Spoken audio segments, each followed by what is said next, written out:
We all grew up hearing the stories of things that go bump in the night. The man with a hook for a hand, Bloody Mary, the list goes on. We grow up hearing these stories and putting them to the back of our brain, using our rational minds to weed out what is true and what is just folklore. I used to think the same way until I went there. Before I go any further, I'd like to note that we had a very different kind of hobby we enjoyed. We would research places on the internet that were abandoned or, hell, if we were lucky, possibly haunted, and we would go explore them. We always had a great thrill exploring the unknown, looking into places that society had left behind to rot. Oh, now returning to my story. I was 18 at the time, and I was with my two friends, Eric and Paul. It was a Saturday night, and we decided to go on one of our adventures. I told my friends about a place we hadn't explored yet. A few towns over, there was an abandoned factory. Strangely, even with the amounts of research I put into this place, I could not find a single thing about its history besides the address. There was no information on what it used to be, no ghost stories, no records, absolutely nothing. This seems strange, but cool. It kinda gave me the thought of possibly uncovering some interesting information myself. We all piled into my car and followed the GPS to the destination. The GPS said that the building was off the roads away. We looked out the window and saw nothing but trees. I assumed the factory was deep in the woods, but this didn't faze any of us because we were so used to exploring the darkest and creepiest parts of the world.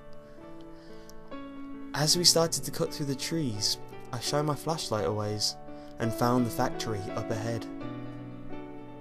It was huge, overgrown with trees and foliage. It must have been about 3 stories high, and all of the windows were either busted or boarded. We hit the jackpot. The 3 of us proceeded into the derelict structure and put on our respirators. Safety first, right? There was junk everywhere. Cans, old motors, trinkets of a different era, way before mine.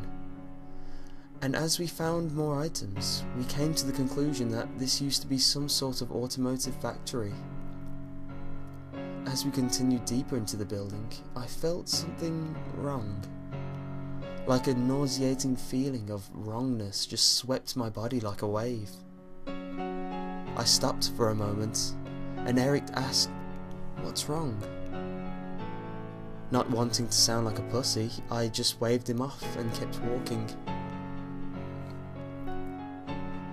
Towards the centre of the building, there was a set of stairs.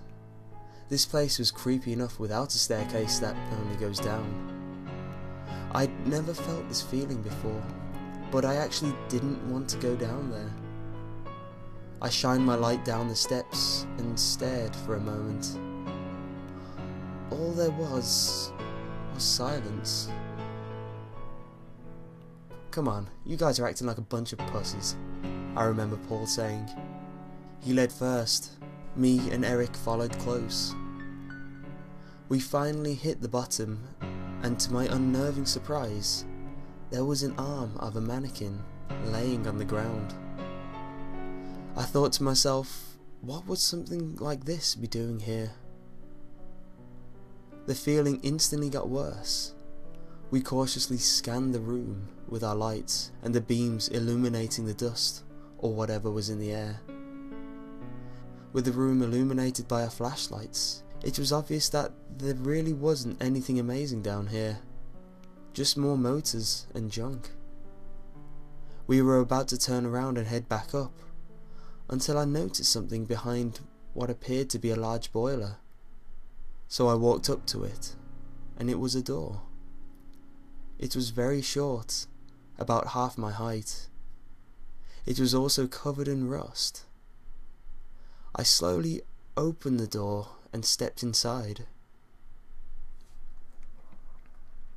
Without thinking, I walked forward intrigued yet horrified.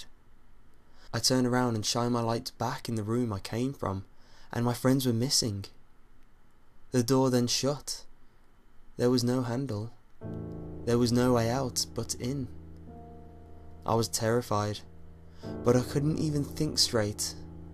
I banged on the door. I screamed for my friends and nothing happened. I turned around and shined my light, and what I found was an old rusted ladder leading down into a dark hole. Clearly, there was nothing I could do but go down and hope there was a way out. A horrible smell came from the hole.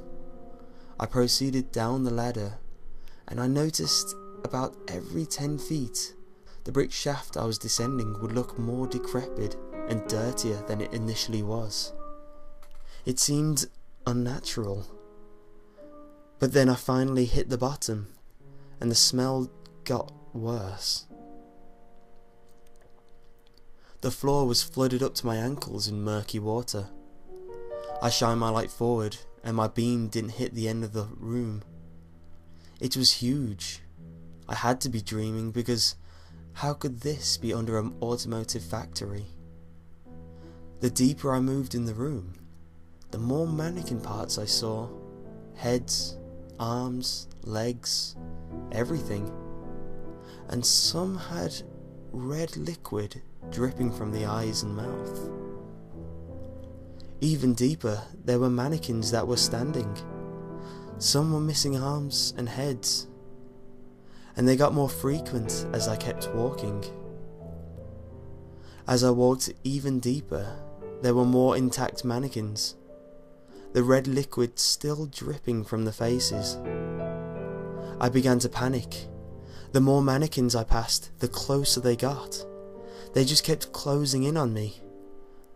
I eventually hit a wall, and there was a rusted door.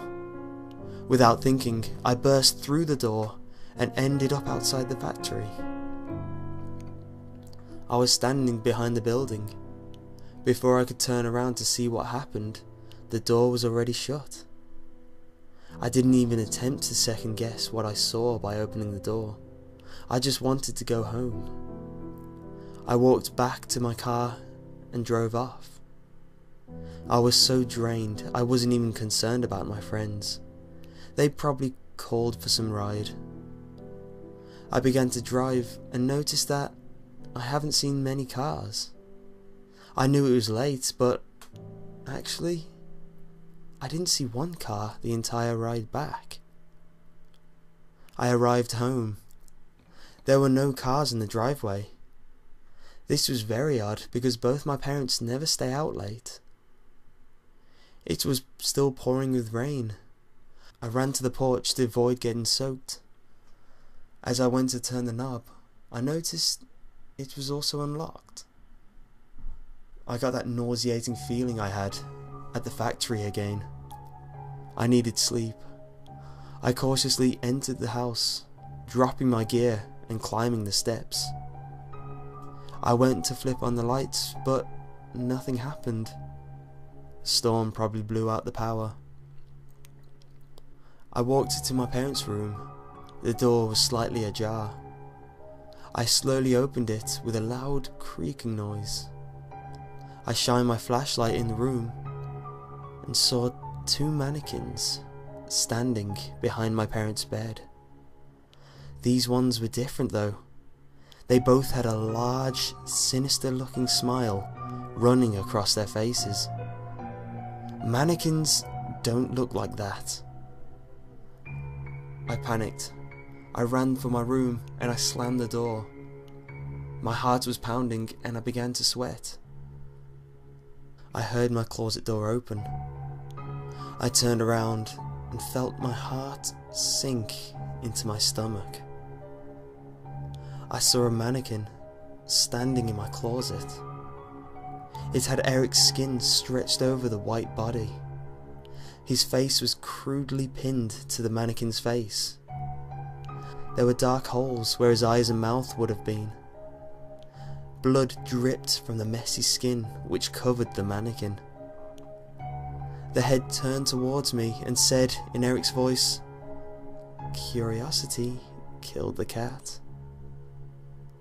His mouth moved as he uttered the words. The limbs began to rotate, ripping the flesh as it did so.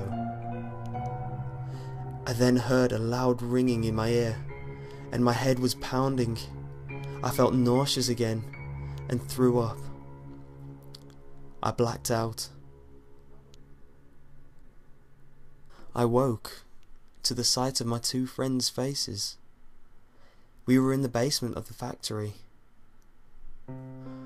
"Whoa, easy man, you blacked out. Looks like you hit your head pretty hard," Eric said. I eventually sat up and began to tell them about the room behind the boiler, the large room, the mannequins, and the confrontation with the one wearing Eric's skin. They were confused, so I got up and walked behind the large boiler to show them the door. It was gone.